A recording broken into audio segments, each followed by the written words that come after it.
Social Perspectives is brought to you by Everett and Kennings. What's up, world?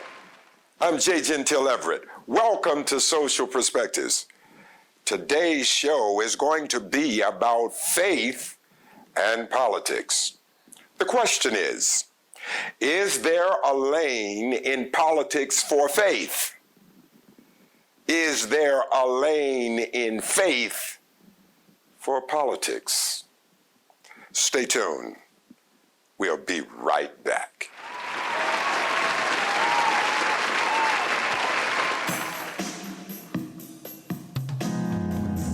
It has been said that power in the wrong hands is a recipe for personal destruction. This has never been more true than in the life of Dominique Washington. Her gains would become her grief. Her unbridled lust and selfishness would be interwoven in her plots. The shocking revelations, jaw-dropping surprises emerged when she realized the lack of a personal core makes one hollow inside. And the cost of that inward emptiness can be incalculable. The invincibility and hubris to which she had grown accustomed would cloud her judgment, and the darkness of her own familiar behavioral patterns brought all to unknown discoveries of the influence the weak would have in her success. Then her doom would be the result of her rebellious nature to any source of authority. She does not imagine someone smart enough to outwit her. Later, she is so astonished at how she miscalculated the significance of a special love that it rocked her world. Her coveted justice would ultimately come in ways she never saw coming, and in ways she wished she had not.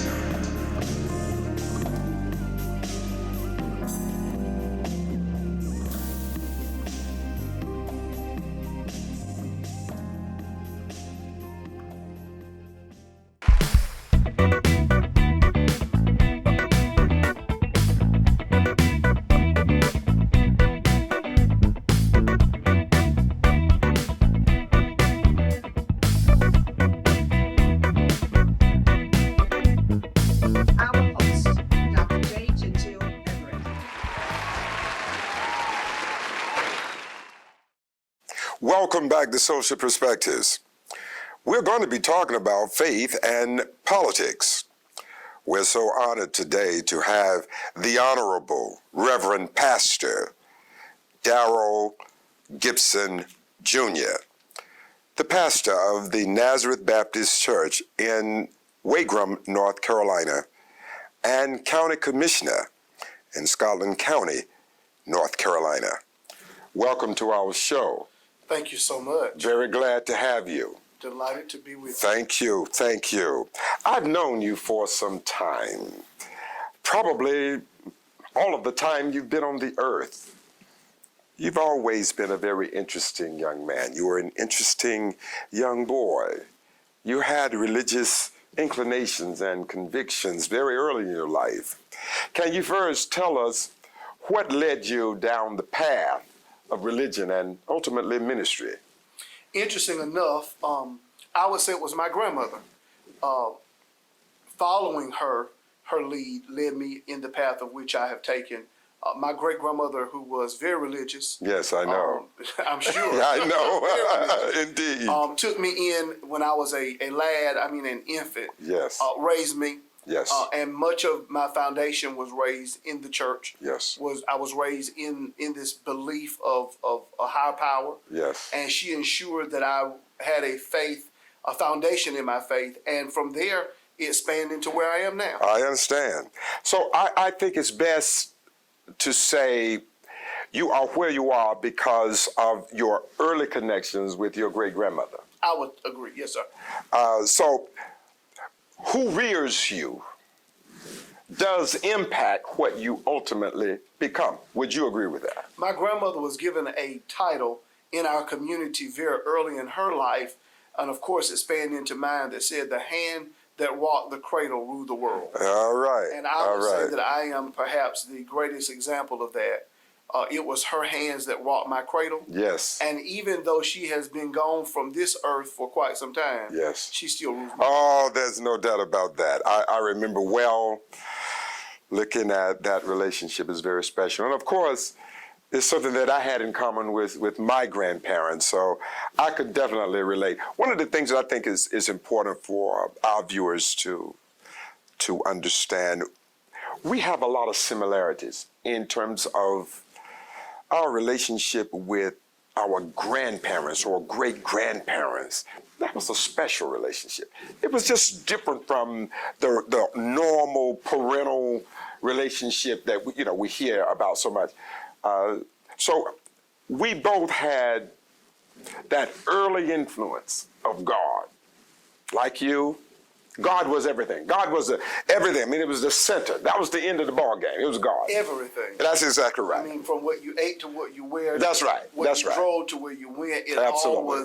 has always been based around that of knowing who God was. Yes. And when I think about the perspective of life and our perspectives, and anyone's perspective, I'm sure even our viewers, you have to always know that your perspective is determined by the lens of which you're looking at. Oh, absolutely. And for Absolutely. a long time, before my lens were dilated into my being able to see it for myself, I had to look through the lens that my grandmother Yes. provided. And that really created a foundation of which I really hate for generations that are coming now. One of the things that I have shared with friends of mine is that one of the things that was made clear to us was where to go when we were in trouble. Yes. Or when That's we right. needed a confidant or when Yes. we needed a friend. Sure. We knew we could go to God. Absolutely. And I'm Absolutely. afraid generations being born now don't have that understanding. That is very that true. You can always find a friend, a confidant, a support in our Creator. Okay, so what we're seeing is the relationship with your great-grandmother was a relationship that first she saw God for you. You couldn't see God, you didn't understand God, but you understood her. And because of your love for her, you were willing to follow her dictate. Didn't matter where she was going. And I had a similar situation with my grandfather. Didn't understand all that he wanted me to do, but because it was him. And in your case, because it was Aunt Dealey. See, she's my aunt. Tell it. Yeah, she's my very, very special aunt. I mean, she's just so special. No words can ever describe that lady. That lady was a lady among ladies. I will do this, and this is something no one ever hears me say, but I will do this. I never talk about where people wind up eschatologically at the end of their life. I'm not one of those who say this person went to heaven, this person went to hell, and all those kinds of. I've always left those judgments that's right, to God, period. I've always. But if I were a betting man, which I am not, but if I were, there are a few people that I have just met along the way that I would go out on a limb and say without hesitation, nor reservation, no recalcitrance at all, my grandfather and your great-grandmother were just so unusual and so special. It's hard for me to imagine them being anywhere other than in the presence of God eternally. I would say that if they're not, there is no way that you or I will. We can forget it. Will ever No, make we will not make it. That's for sure. Because I have seen your great-grandmother and my aunt. She meets no stranger. She would take in anybody under any conditions. Every person she saw was a precious creation of God. And it was her responsibility to serve, to minister to aid, without question, and not even knowing how she was going to always do it. But her faith just kept her in the game. And she felt like between she and the Lord, they could just work it out. It would happen. It would happen. I'm hoping that we'll move on very soon because I feel myself about to. I understand. But in that same instance, I can recall a time with my grandmother that my maternal grandmother, which of course she was my paternal great-grandmother, Yes. but my maternal grandmother was at our house throughout the day. Sure. Well, it started getting dark, and my grandmother was, up in age. Yes. And so she says to me, B, we're going to need to take Kat on home. I said, okay, let's go. So she went in to Kat, who was my maternal grandmother, and said, well, Kat, it's about time for you to go, isn't it? And she said, well, Mondila, they told me that I was moving in with you. Oh, my And goodness. so my grandmother, signaled for me to come home. She said, did you hear what she said? I said, yeah, I heard it. Without any hesitation, she began to change the linens of her own bed. Wow. And my maternal grandmother Oh, my ended up God. becoming extremely terminally ill with liver issues. Hospice ended up coming in. But my grandmother, from that moment, no one asked. She was dropped off with the understanding that Mondila's going to take care of you. Wow. And from that day until the day the Lord called her home, that's what my grandmother did. She bathed her, she fed her, and there was never. And I don't just say this lightly. There was never a moment that she said, "How am I going to feed her? Right. Who's going to pay me for Right. bathing? Where's her benefit?" Sure. It was not a question. She did it with joy. Yes. She did it with a peace about her, which is one of the reasons I was very careful in her latter years to make sure that I cared for her with that same love that she had given to so many people. Now, so your grandmother influences you in your religious pursuits. Yes, no doubt about that. Time moved along, you developed your relationship with God, and then you become a minister. I was on the road everywhere. I was hearing about you moving in that direction, that sort of thing, and I thought it was fantastic. I was saying to myself, Lord, I certainly hope he... I really hope he thinks about this thing, because I went into ministry very early and became a pastor very early, and as I was telling you earlier on before we even got on set, it was difficult, and people have no idea the pressure and the pain. Something I sort of call it like this: we have working inside of us ecstasy and agony at the same time. You got the ecstasy of being excited about doing the Lord's work, but then you got the agony of serving. All working at the same time. All of that working at the same time. So you went into that. What did you think earlier on when you went into the church? Did you ever think that you were going to go into politics? I actually did not. Well, let me go back and tell you that although I had been raised with this foundation of faith, I was determined to not be a preacher. I just wasn't going to do it. Well, I get it. I was. I get it. Believe me, I'm with you on And that. I am grateful to have a grandmother who never insisted that I preach. Yeah. Never insisted that I pastor. She only insisted that I knew God. Yes. Now, where you go, you can usher. Yeah. You can sing on the right. choir. That was okay. But you have to know God. Yes. Well, from that, and I'm serious when I say that her hand ruled my world. Mm-hmm. I can remember as a young boy, my grandmother was, I'm telling you, she was an angel. Oh, My grandmother of course. was I agree. as civic as she was religious. Let me see. And so growing up as a boy, my grandmother, before they paid you to work at the voting polls, Right.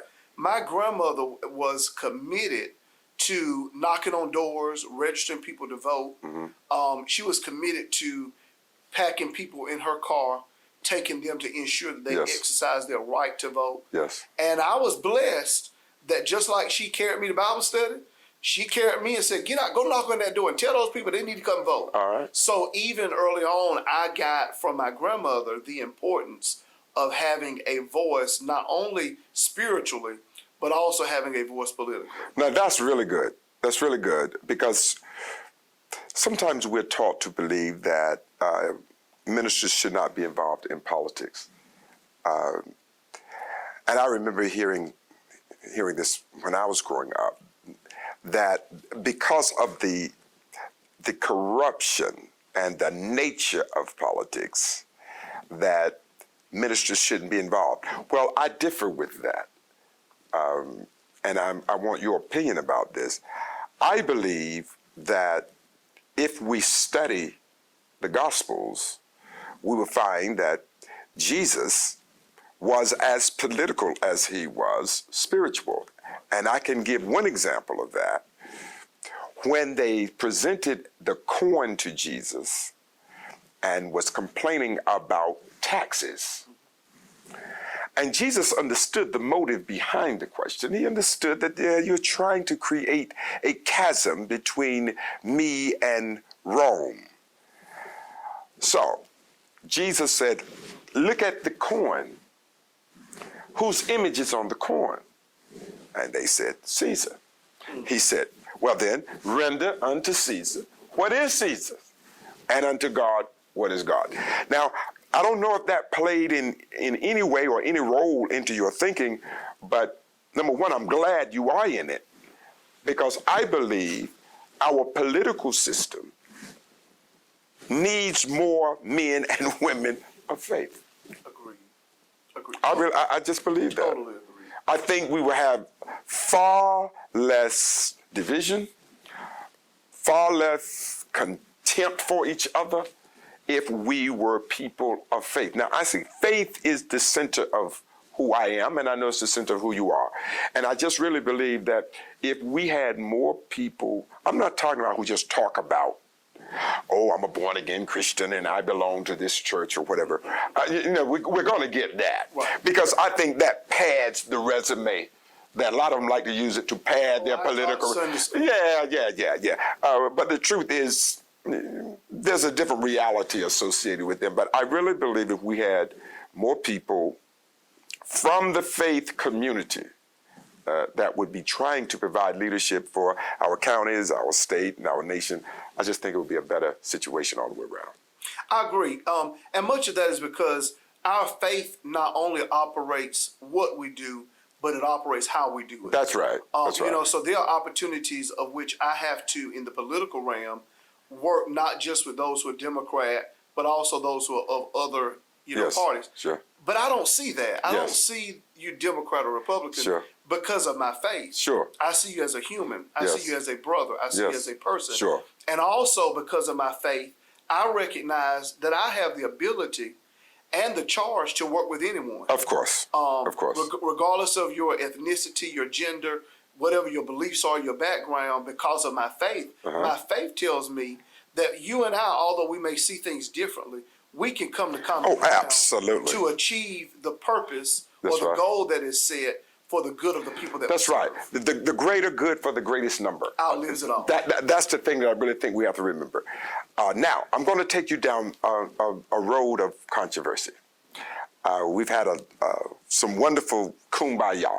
So let's look at something that's that I think as pastors, if we haven't had to deal with it, get ready. We're going to have to deal with it. Same-sex marriage. Now, you are a politician. We are all civic-minded. Same-sex marriage is legal in many states, almost all of them now. Now, what do we do as pastors when we are taught to obey and honor the laws of the land? That too is biblical. Now, what do we do when someone comes to us and want us to perform a same-sex marriage? You go first. It's my show. Well, since it's your show, I will go first. Okay. I'll do as I'm told. I understand. Okay. Interesting enough, Dr. Everett, as you've shared, and I won't reiterate that, but it's illegal. Yes, it is. And so the church, again, if they've not faced it, it's coming. Definitely. And, there are some churches who say, we're putting our bylaws that we don't do it. Well, doesn't really stand. That's right. That makes sense. But I think personal conviction for me is the root of it all. And so one of the things that I have always, made clear is that I don't see what some would call homosexual lifestyle choice to be any worse than those who choose to drink Yes. or do whatever else they choose to do that is considered sinful. Sin is sin. Oh my goodness. I'm so glad to hear a pastor. You have no idea.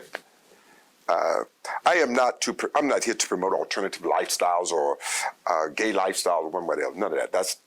I'm not a promoter of that, but I am tired of churches putting gay life in one basket, and then they got the other basket for the other sin. And so what they'll talk about is, say, gay life and make that an abomination. But they do all of this other stuff, and they feel like, okay, this sin is worse than mine. And so because of that, I should speak evil about it. I have great issues with anyone who tries to put degrees on sin. I agree with you. Sin is sin. Now, what do we do, though? Do we perform those ceremonies? I wasn't trying to escape the question. Okay. I just wanted to lay the foundation Okay. for the fact that sin is sin. Sure. And the Bible says, I know this isn't Bible study. Yeah, I get but you. all have sinned. That's right.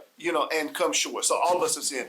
My personal, and it's personal, I think every pastor, every member of the clergy has to make this decision for themselves. Sure. I have made the decision that because of my beliefs, I will not perform same-sex marriages. Yes. I have been asked, and I've had to gracefully decline the opportunity. Yes. And have been for some people that I've loved very dearly. Yes. And I do believe that you need to do, you need to be happy. You Sure. don't need to have to live in the old R. Kelly time. I agree. In the closet. That's right. You deal with what your life choices are. I agree. But I don't have to allow your life choices to impose on what I do. Exactly. And I'll be controlled by those. Exactly. I've been in the same situation, and I do not perform same-sex marriages, but it has nothing to do with their right to have it. Not at all. They are free.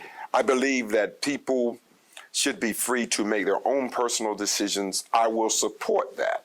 But Doc, there have been men and women that I married that I didn't want to marry. Exactly. They should have got married. Exactly. But that's your choice. That's right. That's right. And there have been men and women who've gotten married that I have elected to not perform their I've done ceremony that as well. for whatever reason. I've done that too. And I have that right. You do. And I treat every case that way. I'll tell you this.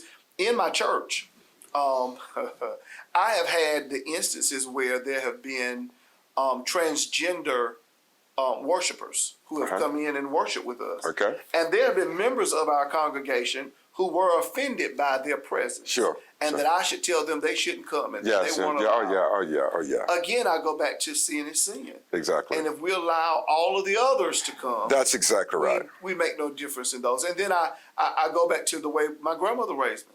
The church is the hospital. It's a hospital. And those who are sick, Jesus did not come for those who are well. That's right. He came for those, and I am not saying that those persons are sick. Yeah. But sin is an illness. That's it is right. a sickness. Yeah. And if you're overtaken by that, then the church is where you need to be. Absolutely. I could not agree more. I just think churches have gone a little too far from time to time in trying to regulate how people live. I think what's more important for the church to do is to show people love and show them the way to God and let God work with them individually. See, my job is not to force people to embrace a J. Gentile Everett mindset. That's not what my job is. That's not yours either. Our position should be to point them in the direction of God and let God work with that individual, because it's about conscience. Everything goes back to conscience. Why I don't marry same sex? It's because of my own religious conscience. I am not there where I feel comfortable. And God would not want me to do anything that I'm not comfortable doing. That's not who God is. God has given all of us, every man, every woman, has a conscience. And that's what we have to be led by. I do not knock who marries whom. That's okay with me. I've had it in many of my works along the way. I respect it. I've counseled them, just like I've counseled heterosexual couples. Love is still love. Love is love. It's still love. Now, how you decide to express it, And to whom you decide to express it. Still love. that's a personal thing, but it's still love. Love does not change because of that. All right, I got another question for you then, since I don't know how much time we have, but let me. We're going to have to take a break before long. Oh, okay. We might have to do that. Let's just take a break now and come back with our second segment right after these messages. Let's just do that. We'll be right back.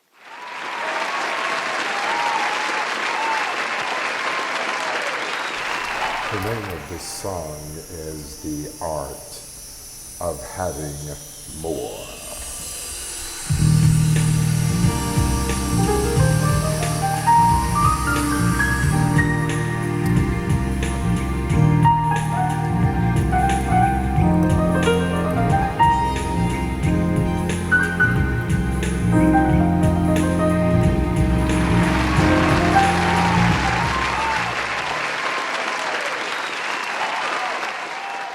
We want to take this time first to thank Reverend Darrell Gibson Jr.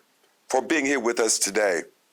Very insightful, just a delight to have him in our presence, and we will have him again. He will become a regular guest of ours on Social Perspectives. We want to take this time as we prepare to close. Please notice all of those who help us keep our broadcasts going and sharing this wonderful word with the world. Let's continue to support them. However, before we leave tonight, I want to give a special shout out to a young lady who's doing a marvelous work and trying to help people own their own homes. Her name is Denise Smith, Senior Loan Officer with Carrington Mortgage. Her credentials and contact information are on the screen now. Please get it and respond. They have many programs trying to help minorities and people who otherwise would not have the opportunity to own their own home. She is standing for all of us. Thank you, Denise, for all that you have done and will do for those that will be contacting you. Tell Denise J. Gentile Everett asked you to call. Again, we thank our special guest, Reverend Gibson. It was a pleasure having you with us. We're looking forward to having you again. The pleasure's all mine. Thank you. Thank you so much. And until next time, I'm J. Gentile Everett. We'll see you again on Social Perspectives.